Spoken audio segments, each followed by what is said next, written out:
I'm Scott Allen Miller. This is July 26th, Sunday, the 20th of 2020. I don't even know. I have no idea what year it is. Apparently, it's just, it's been too much. So, today, pretty quiet day. We watched some YouTube, caught up on some shows. This evening, I watched The Hustle with Anne Hathaway, which was quite good. It's a remake of Dirty Rotten Scoundrels, which was a great movie. And it's like a line-for-line remake. Like, this is not an attempt to, like, reboot the franchise with some cheesy premise or some terrible... it was just... The original was take some great actors and take the story and make it happen. This was wait a really long time, take some great actors, remake the story, make it happen. Really well done. If you've seen the original, you probably love it. Totally worth watching again just to see Anne Hathaway's performance instead of Michael Caine. And the whole thing is just, it's excellent. Very, very well done. I enjoyed it a lot. Hulu, I think. Boy, not a lot of news today. Paul and Chris were out on the river for their second real day of doing hot dogs. Got absolutely zero people and decided to pack it up and leave early. They started late today because they discovered yesterday that no one came until hours after they had anticipated, and today they got no one at all. So that was not a great start to the hot dog industry. So Paul arrived home a little after midnight. Just not a lot going on today. So mostly a relaxing day, but I do have to tell the story. So I work with investing in businesses, and there's a veterinary clinic that this is just the most ridiculous story, and the clinic's gone, so there's no reason I can't tell the story. We found out about this veterinary clinic that had failed. They were doing poorly because of COVID. They were doing poorly overall. It turns out that they have been losing money for at least half a decade, if not forever, and they only had one vet. The vet was not an owner, and the vet quit. They managed to get a fill-in vet who helped out for like a few weeks, maybe a month, and then they couldn't do it anymore. And so they ended up closing the clinic, and it had been closed for several weeks when I stepped in to look at buying the clinic. And so this is early June, right? I don't know the exact date, but early June, we started looking at this clinic, and we sat down and we're like, okay, so, get us all the numbers on the clinic, give us everything you can, because if we know enough, maybe we can do something. We can find a vet, put in some money, get the place open again. And so it took not just us asking constantly, but a month and a half for them to get their CPA to get us any numbers at all. And we finally got the numbers, and they were absurd, right? First of all, they weren't the books. It was just a one-page little summary that said nothing and gave us nothing to work with. And it showed the clinic at a loss, but then had some weird add-backs that are like, oh, we're worth all kinds of money because of made-up number that makes no sense and is unexplained. And so I sent a note, and I'm like, hey, so what are these numbers? What do they mean? And basically, I got back this whiny story, and there had been a bit of this, of like, well, we're not business people. So first of all, they are, right? They're business investors. They're not doctors or anything. Like, this is just purely people who had invested in a clinic that lost money, right? So business people is the only thing they are. We don't understand finances. We don't understand books. We don't understand EBITDA. We don't understand literally what's EBITDA. Actually asked, like months into a purchasing process for a small business, asked the one number that everybody talks about, right? Like they didn't know what their profit was. They didn't know what their salary was. They didn't know what their payroll, and still don't know. They don't know any of these numbers still. They still don't know their EBITDA. And so a month and a half, keep in mind, they'd already been closed. So this is now 2.5 months that they're closed. And so the numbers came back, and they had manipulated them in such a way that they just came up with the number that they wanted. Originally, they're like, oh, we want this amount of money. Then they're like, oh, we want this number that's almost twice as much. And the CPA just seems to have written any number it took to get to that number. And so we're like, so this is completely fake. And can you explain it? No. It got like really emotional about trying to explain numbers. Basically, they didn't want to have to explain any numbers. They wanted the amount of money that they wanted and didn't want to have to discuss it, and thought that new investors would come in and bail them out just because they were emotional. I don't think there's much chance. So and we'd ask questions like, so did you go out? How hard was it to find a vet? Oh, it's very hard to find a vet. Did you try? Well, no. You're letting, and they owe, I don't know, maybe 10 times the revenue of the clinic. 10 times is how much they have in debt, right? They would have to operate the clinic essentially forever because their profit is so low that it's possible it would never pay off its debt, but it would probably do so in a few decades. But these are like this is just incredible, and these are people who wanted to retire, like well into retirement ages, and didn't even look for someone to buy the clinic, and then didn't even make their CPA provide the numbers, and then when they did, we're just like, oh, they didn't bother providing the real numbers, just give us money.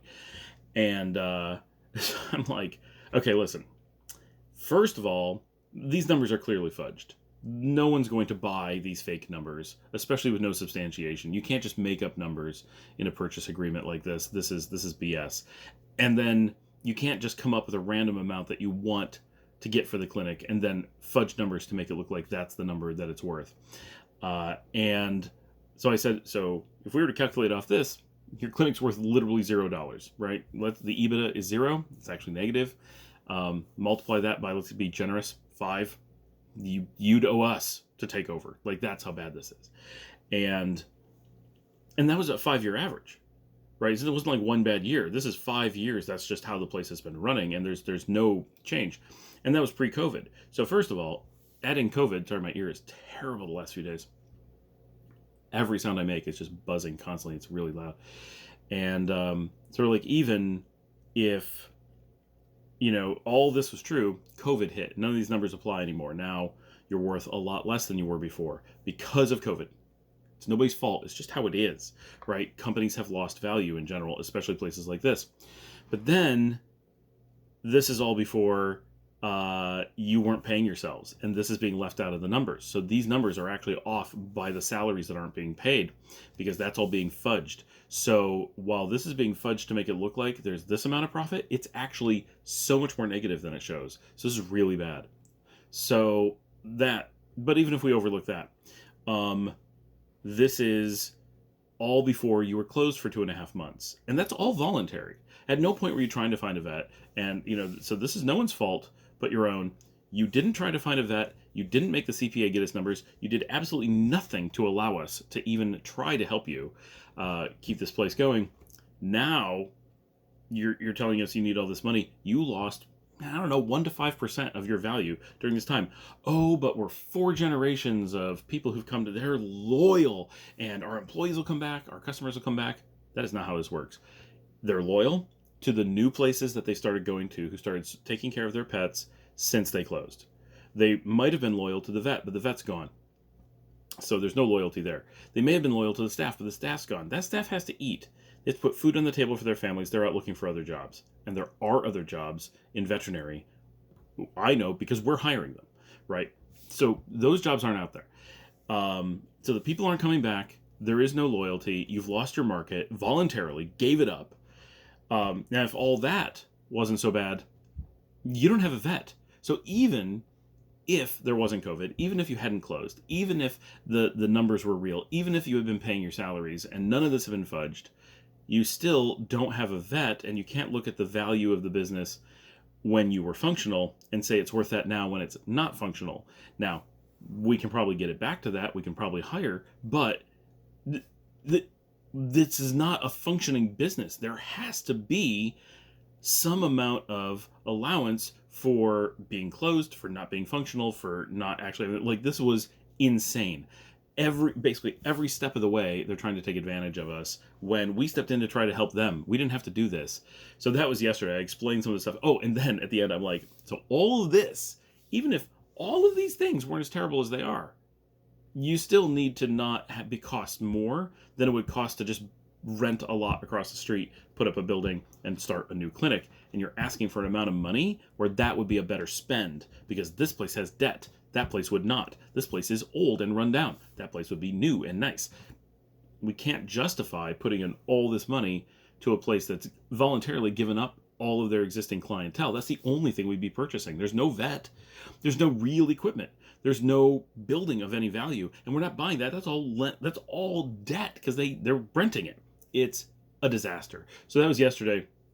Today we noticed them selling their lab equipment and stuff on Facebook Marketplace. So that's the end of them. They have decided to not respond to us after we exposed just how much they were trying to rip us off, and they are working on liquidating their assets for probably pennies on the dollar. There's no one's in need of that stuff. No one wants used stuff, especially in this market. And it's not a growth market. People aren't investing in that. And it's all been sitting, and they owe money on it, so they can't even sell it for anything real. So, so that was interesting. That is the second clinic that we tried to buy that we had to turn down. Another one went through a broker, and the broker was clearly trying to drive down the price of the clinic so they could buy it themselves by making it too costly and annoying for any actual buyer to put up with their process. And we told the clinic this, but they definitely were somehow hoodwinked by this broker. And it's such a dramatic scam that we mentioned it to another veterinary support company, and they're like, "Oh, that sounds like," and they mentioned a name, and we're like, "That's the name of the broker." Apparently, they run this scam all over the country where they claim to represent vets, and they go out and turn away potential buyers. They actually convince them not to go through the process, and if they do go through the process, they convince them that the whole thing is not worth as much as it would have been. They actually drive down the value. The actual value goes down through the process, if you can even get through it. And if you get too far, they have mechanisms to turn you down, not based on your ability to buy the clinic. They vet you. Oh, we don't know if we're willing to look at your money. You have to do all these hoops before we'll see if your money is good enough here, right? That's their actual thing, right? They said, you will have to go through this process before we determine if you're worthy to continue to shop for a vet with us. And we're like, well, you just failed your side, so we're done. We were walking away. That was it. Bye. Like, I can't believe that this clinic turned down potentially more than $1 million because they cared more about working with a broker who totally screwed them. I mean, that one transaction was enough. They could have taken them to court just over that. That's how bad it was. And that giving their money to that broker was more important than selling their clinic and saving themselves. I just don't understand these clinics. They're crazy. Absolutely crazy. So the things that you get exposed to in small business when you go to, start buying places, some places are so on top of it and some places are so crazy that you're like, no wonder you're going out of business. There's no way. And then you have to be like, these people were treating animals? Were they this emotional and not making healthy decisions because they just like lost their minds? Because it's not just like emotional and panicking. It's emotional and doing things that are self-destructive. Like the first clinic, they were so emotional that they literally burned the business. It was worth a ton of money, potentially 2 months ago. They threw it all away. Now, we won't even touch them, right? And we're like totally unprofessional. We want nothing to do with it. The whole situation is just a waste of our time. They're just jerking us around. We're not going to go through it anymore because our time's valuable, right? Same thing with the one with the broker. The whole thing is based around only selling to people who don't believe that their own time is valuable. So not people with money, because people with money know their time is valuable. It's just kind of how it works. So that they're so self-destructive makes you wonder, in what other areas are they also self-destructive like that? You don't want completely irrational people. Like, everyone's irrational. Humans are irrational. But these are people who have months to think about how they're damaging themselves, and this is how they act. Imagine how dangerously they would react in the moment treating an animal, for example, or just choosing which, tool to use or something. So, scary things to think about. Pay attention to that. Anyway, that's it for Sunday. That was a long spiel about that, but very bizarre and worth mentioning because it's one of those things going on in the Scott universe today. Thanks, everybody. I will see you tomorrow.